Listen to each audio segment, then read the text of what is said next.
ಒಂದು ಸಣ್ಣ ಕತೆ ಹೇಳ್ತೀನಿ. ಒಂದು ಸುಂದರವಾದ ಮಾವಿನ ತೋಟ.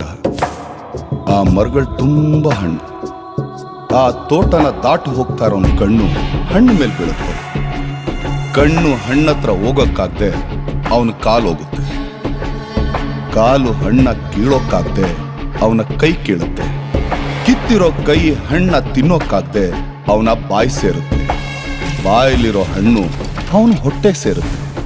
ಅಷ್ಟರಲ್ಲಿ ಆ ತೋಟದ ಮಾಲಿ ನೋಡ್ದ. ಹಣ್ಣು ತಿಂದವನ ಬೆನ್ನು ಮೂಳೆ ಮುರ್ದ. ತಪ್ಪೆ ಮಾಡದೇ ಇರೋ ಅವನ ಬೆನ್ನು ಏಟು ತಿನ್ನುತ್ತೆ.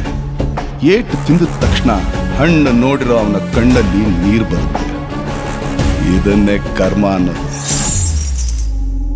ಕರ್ಮ ನಿಮ್ಮನ್ನು ಬಿಟ್ಟರು, ಕ್ರಾಂತಿ ಮಾತ್ರ ನಿಮ್ಮನ್ನು ಬಿಡಲ್ಲ.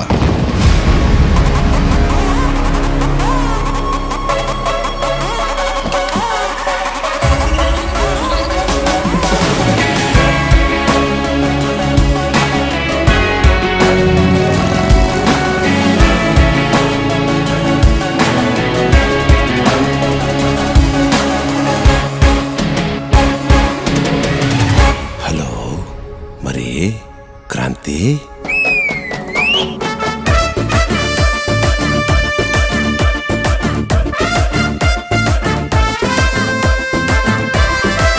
ಬುಲ್ಬುಲ್. ಸುಳ್ಳು ಸೂಟ್ ಹಾಕೊಂಡು ಓಡಾಡ್ತಾ ಇದ್ರೆ ಸತ್ಯ ತುಂಡು ಬಟ್ಟೆ ಇಲ್ಲದೆ ಬಚ್ಚಲ್ ಮನೇಲಿದೆ. ಆ ಒಬ್ಬ ಯಾವಾಗ ಬರ್ತಾನೆ?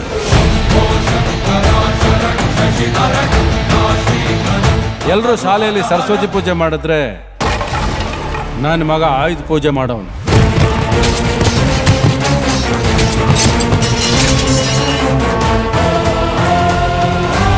ಲಂಗೋಟಿ ಹತ್ರ ಮರ್ಯಾದೆ ಬಗ್ಗೆ ಭಾಷಣ ಮಾಡಬಾರದು. ಕಸಾಯಿ ಹತ್ರ ಲೆಕ್ಕದ ಬಗ್ಗೆ ಚರ್ಚೆ ಮಾಡಬಾರದು. ರಾಜಕೀಯ ನಿನಗೆ ಗೊತ್ತಿಲ್ಲ.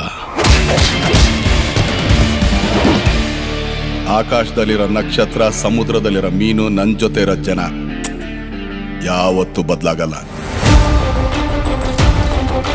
ತಪ್ಪು ಮಾಡಿ ಸಾಧಕಂತರ ಮಾತಾಡ್ತಾ ಇದ್ದೀರಾ. ಗೆಲ್ಲೋಕಾಗ್ದಿರೋ ಯುದ್ಧ ಮಾಡ್ತಿದ್ದೀರಾ ಅಂತ ನಿಮ್ಗನ್ಸಿಲ್ವಾ? ನನ್ನ ಮುಂದೆ ಒಂದು ಗುಂಪಿದೆ. ನನ್ನ ಕಾಯೋಕೆ ಒಂದು ಸೈನ್ಯನೇ ಇದೆ.